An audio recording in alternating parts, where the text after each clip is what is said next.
Hi everyone, and welcome to another video. Today we're going to be taking a look at the atrocity of a Lego set that is known as the Chewbacca.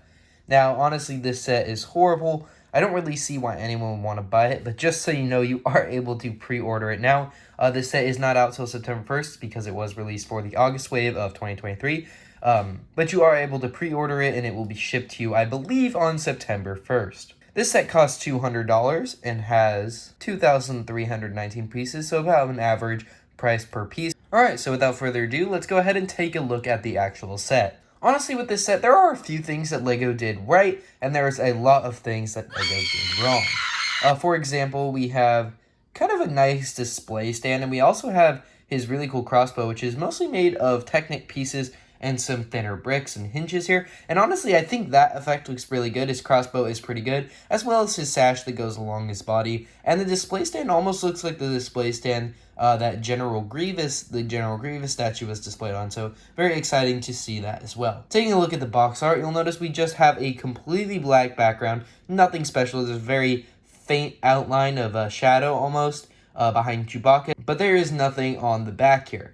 Now, honestly, I feel like LEGO probably could have put maybe a Millennium Falcon piece of art back here. I think they have the black background to appeal more to adults than they do to kids, but either way, I still think this set could have used a little bit more of background. As I mentioned previously, they made the crossbow really well. If you'll notice here, it does look pretty good. It's pretty accurate in size as well, which is very surprising, and I do really actually like the way it turned out, especially with the strap that runs along the bottom of it. And honestly, I think it really adds to the build because there's just so much wrong with it. It's good to have a little bit of a positive, but for the most part, it doesn't really redeem the whole set for me ever wanting to buy it. I think it does give it a little bit of a better reputation, but not really all that much. Taking a look at the display stand, you'll notice we have a normal Chewbacca minifigure that we have been seeing for a very long time.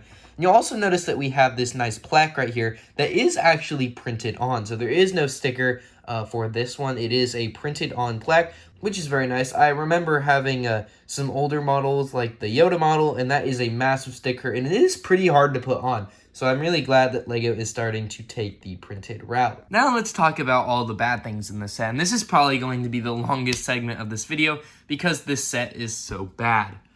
So the first thing I noticed, and it's probably what stumbles most people, is the actual head. Now I don't know what it is about the head. It might be the eyes, it might be the mouth. I really don't know. All I know is that it looks really weird. Now the way they did the eyes in kind of the slots, like they had previously with Yoda, looks pretty good, but I don't really like how far apart they are. I think they should be closer together. If you look at Chewbacca in the actual movie, he does have closer eyes, and I don't think his teeth look like that. I think they're a little bit more receded, so these ones definitely poke out a little bit more, which does look a little bit weird. Another thing I don't really like about the head is the shape of it. Now, I don't know if this is truly accurate or not. I just don't like the way that LEGO translates from the way his head looks in the movie to how it looks in the model. I think it looks kind of weird. Honestly, I think his head almost looks pointy in this sense, and really skinny. So I know that in the movie he looks way more fluffy than this, but right now I'm getting some weird mixtures of like emotion going on with this head because I really don't know like why it looks like this, and I really don't like the way it looks either. So that's definitely kind of a downside for me. Taking a look at the rest of the body, you'll notice that LEGO did use a lot of sloped and curved bricks to make kind of the hair look. Now, honestly, I think it was a good effort. I don't really like the way it looked, especially on the arms, kind of on the sleeve area. If you notice right here, it is really flat. Now, I don't really know why this part specifically is flat. It probably shouldn't be. It should be a little bit more like fluffy or furry almost, but right now it doesn't look right. It looks kind of weird. It looks like he has crazy huge biceps, and then it just goes to everything else is flat. So honestly, it's kind of weird. I don't really like the way it turned out, especially this part. It's kind of throwing me off with the whole build together. For the legs, there's nothing too bad about them. I don't really like the feet, how they turned out, because they look pretty flat as well, but they're not like horrible. I wouldn't say this is the one reason why I wouldn't get this set. I just don't really like that feature. Everything else looks pretty good on the build. I was also watching a review from M&R Productions, and he said that the whole build was not able to be moved at all. So it is pretty durable, but you can't actually move his position, which is kind of unfortunate. We saw the same thing with Yoda, except his head was actually able to move slightly.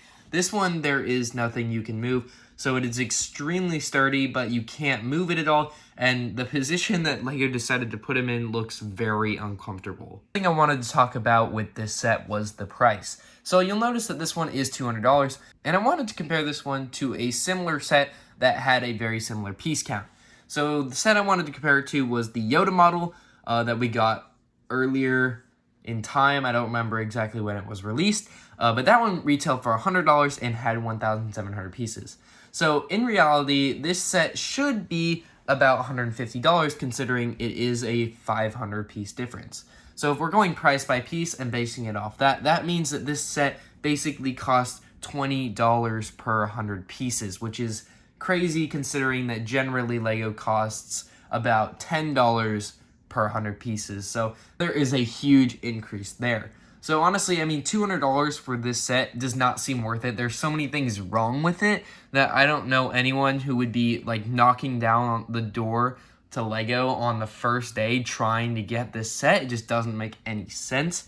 But honestly, like, especially like the head and eyes, everything just about the set throws me off. Honestly, I think LEGO should just not ever make a set like this again, with like a animal preferably, because this one kind of just ruined everything else. The Yoda, the Grogu, and the Porg were all pretty good, but this one is like the worst thing I've ever seen in life. Anyway, thank you guys so much for watching, and I'll see you in the next video.